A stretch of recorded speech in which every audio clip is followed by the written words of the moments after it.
BFM Business, BFM Bourse, la carte IMO.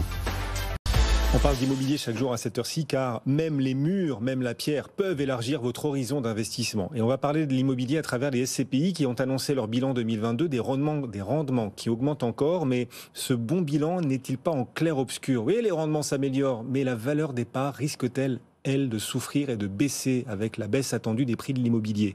Il vient tenter de répondre concrètement. Raphaël Oziel est avec nous. Bonjour Raphaël. Bonjour Guillaume. Le président de la boutique Déplacement.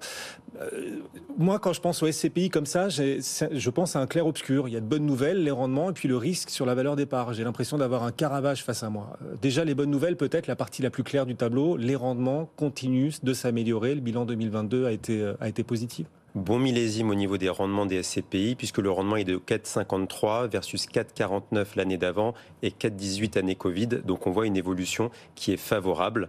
Maintenant, vous avez raison, ce clair-obscur ou cette interrogation est liée à, on parle de baisse des prix de l'immobilier, donc on peut se poser la question, qu'en est-il du patrimoine des SCPI ? Exactement. Est-ce que la valeur du patrimoine des SCPI dans le contexte d'inflation, de remontée des taux et de possible baisse des prix, est-ce que cette valeur du patrimoine va baisser ?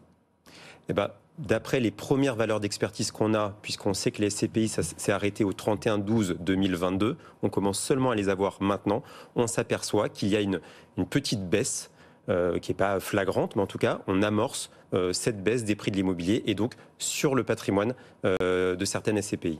Ok, la baisse qui débute, qui démarre, en tout cas qui envoie ses premiers signaux et qui est amenée à vos yeux à se poursuivre. Comment est-ce que l'investisseur qui nous écoute doit aborder cette question? Parce que bien sûr, quand j'investis en SCPI, je cherche du rendement, mais je peux aussi chercher la plus-value au moment de la revente de la SCPI. Si la valeur du patrimoine baisse, je risque au contraire des moins-values. Tout à fait. Alors il faut savoir que c'est un peu les vases communicants. Il y a quand même 2-3 points positifs de cette situation. L'indexation sur les baux. Donc il y a une SCPI qui nous indiquait avoir augmenté les loyers de plus 6,5%. C'est une SCPI allemande, puisqu'il y a une inflation qui est très importante de 7,5-8%. Le deuxième point qu'on peut avancer, c'est qu'avant, les placements sans risque ne rapportaient rien. Et donc, du coup, quand une SCPI était en attente d'investir, ça lui coûtait cher et ça pouvait faire baisser les rendements. Or, certaines SCPI nous ont dit maintenant on peut être plus attentiste justement par rapport à ce climat qui est incertain. Et par exemple, la SCPI Active Immo nous indiquait qu'elle plaçait sa trésorerie à 3%. Donc ça, c'est le deuxième point. Et puis, élément favorable, les SCPI sont acheteuses, les prix de l'immobilier baissent, donc c'est plutôt favorable à ceux qui ont plein d'argent dans leur poche. Les SCPI ont collecté 10 milliards d'euros en 2022 et par exemple la société de gestion Sofidy a indiqué qu'elle avait 680 millions d'euros de trésorerie disponibles au 31/12/2022. Donc globalement, il y a du bon et du moins bon. Et ça, on est toujours dans ce clair-obscur. Et ça signifie donc, pour se concentrer sur l'évolution à attendre de la valeur patrimoniale des SCPI, la valeur des parts pour les investisseurs, on doit distinguer les vieilles SCPI, celles qui avaient déjà investi, qui pourraient voir la valeur de leur patrimoine fondre ou diminuer, et les SCPI plus récentes, ou celles qui ont plus de cash à investir, qui elles vont profiter justement de la baisse des prix pour revenir sur le marché à prix décoté. Il faut faire cette distinction-là dans l'univers SCPI ? Alors, il faut faire cette distinction, mais aujourd'hui, les clients prônent la diversification du risque. Déjà, une SCPI, c'est déjà diversifié en soi, puisqu'il y a des dizaines, des centaines, voire des milliers de locataires et de biens immobiliers. Donc, chacune a ses avantages et ses inconvénients, donc pourquoi pas faire une complémentarité. Les SCPI anciennes ont un track record, un historique de performance qui est assez rassurant, avec souvent des réserves de plus-value qui permettent d'amortir le choc. Je vous donne un exemple, Guillaume. La plus grosse baisse que j'ai pu constater sur les patrimoines des SCPI est de moins 6% sur les valeurs d'expertise. Donc ça ne veut pas dire que le prix de la part va baisser. Ça, c'est pour rassurer. Ça, il faut nous l'expliquer d'ailleurs. C'est pas parce que la valeur du patrimoine baisse que le prix de la part et la valeur donc des parts que détiennent les souscripteurs va baisser. Exactement. Pourquoi ? En fait, il y a le prix de souscription de la SCPI. Et ce que nous, on regarde tous, c'est la valeur d'expertise dite de reconstitution.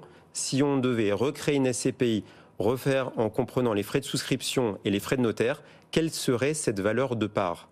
Et donc, si cette part d'expertise est supérieure à votre prix de souscription, exemple, j'achète une SCPI à 100 €, mais en fait sa valeur dite d'expertise est de 110, a priori j'achète dans des bonnes conditions, comme si j'achetais un appartement où je sais qu'il est un petit peu en dessous de sa valeur réelle. Donc ça, c'est un indicateur qu'on regarde de tous. Donc si cette valeur d'expertise diminue un petit peu, c'est pas très grave. Justement, il faut un matelas aujourd'hui, c'est recommandé pour amortir les chocs. Et donc, une SCPI qui a baissé de 6 points sa valeur d'expertise, et ben, comme elle avait 10% de marge, et ben, l'amortisseur, donc ça adoucit un petit peu la chute. Ok, donc ne pas jeter à la poubelle les vieilles SCPI dont une partie du patrimoine peut voir sa valeur fondre. Les choses sont plus complexes. Il faut leur laisser... En plus, ils ont un matelas de sécurité, vous nous le disiez, et ça ne les empêche pas, par ailleurs, de réinvestir dans de nouveaux immeubles à prix décoté, en profitant des baisses de prix actuelles. Exactement, c'est ce que vous disiez tout à l'heure, je vous écoutais sur les obligations. Il ne faut pas aller trop vite, parce qu'en paniquant, on peut faire des mauvais investissements. Donc, il vaut mieux garder un petit peu de discernement. On va plutôt essayer de picorer là où on peut avoir des opportunités. Ok, est-ce que malgré tout, il faut privilégier dans ce contexte de baisse peut-être à venir des prix de l'immobilier, à venir ou en cours, est-ce qu'il faut privilégier les SCPI les plus récentes qui ont le moins de patrimoine en portefeuille et qui donc seront les premières à profiter de ces baisses de prix en investissant? Elles ont besoin d'investir, les nouvelles SCPI.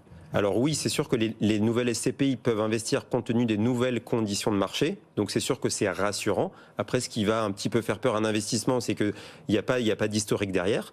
Mais certaines SCPI récentes ont souvent des personnes aux investissements qui ont une expertise depuis 15 ou 20 ans. Donc ça, on peut regarder avec un conseiller qui a l'habitude de savoir un petit peu qui est derrière les manettes. Et par ailleurs, les SCPI sans frais de souscription peuvent être intéressantes. Alors, je ne rentre pas dans le débat de est-ce qu'elles ont plus ou moins de frais par rapport aux SCPI à frais classiques. Je pense qu'in fine, c'est la même chose. Mais en tout cas, il y a un avantage qui est indéniable, c'est qu'elles n'ont pas de frais de souscription. Ce qui signifie, Guillaume, que ma valeur d'achat égale ma valeur de retrait, à contrario des SCPI à frais classiques. Quand j'achète ma part à 100, si je la retire le lendemain, elle vaut 90. Donc, j'ai moins de... Voilà, j'ai pas de décrochage de valeur, comme on dit. Il nous reste 30 secondes. Vous n'avez cité quasiment aucune SCPI. On peut donner quelques noms de SCPI plutôt sympas pour investir? Allez, en société de gestion réputée, on a Sofidy. Le patrimoine de 4 milliards d'euros sur Immorande s'est même apprécié de plus 0,6. C'est anecdotique, mais ça montre bien quand même la qualité du gestionnaire. Deuxièmement, les SCPI sans frais de souscription. Nous avons Iroko Zen qui marque une très très bonne performance. Pas de décrochage de valeur du coup, puisqu'il n'y a pas de frais de souscription. Et même une part qui est un petit peu décotée de 4% par rapport à sa valeur d'expertise. On a aussi la SCPI Remake Live, un équivalent avec une bonne équipe de gestion. Et dernière, Epsilon 360 sur la stratégie des small caps, qui fait une très belle performance avec une décote de 9%.